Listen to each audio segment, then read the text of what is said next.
سلام دوستای عزیز، خوب انشالله بخیر هستین، صحت شما خوبه؟ خانه خیریه ده، بچه ها همه خوبن؟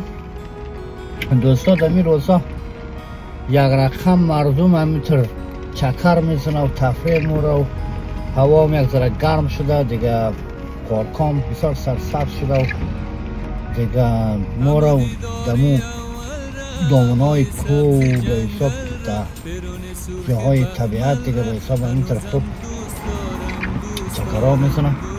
ما دیگه با اجازه شما امروز دیگه دوستا دیگه خواستیم که یک دفعه ما یک چکر بزنیم ببینیم که چطور میشه دیگه. از قابلیت و تیپس نمانی دیگه مردم ها خیلی به طبع میتر چکر ماره و دیگه اون خانه شهرزاد شنیدیم که برادر رفته دازی کجا مگه اون جایی که افشار داره اونجا رفته دیگه. اینه خانه زمان خبر نداریم که بوده کجا مره نموره، خانه عارف کو سمایت نموره انسان. هی دستا نمی سراکام ده سراکام که بوری موتورا یک رقم خیز خزر خیز موره یک رقم دوانه اگر دستا مقصد دیگه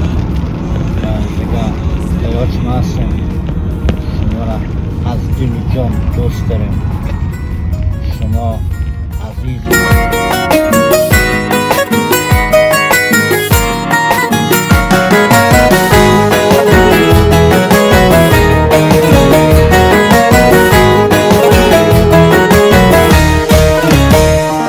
دلم دریای توفانه به چشمم فصل بارانه، ناله ناله میخیزد جاله جاله میبارد، تو چشم تو بهارانه لبت باغ و گلستانه، سبزه سبزه میروید لاله لاله میکارد، همو دیداری اول را هوای سبز جنگل را برون سرخ بخمل را هنوزم دوست دارم دوست دارم دوست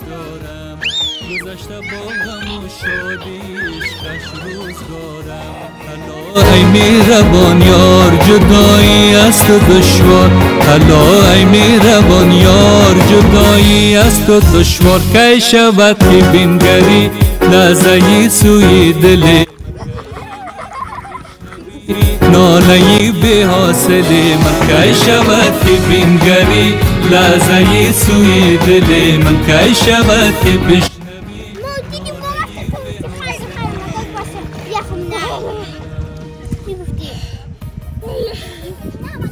نه؟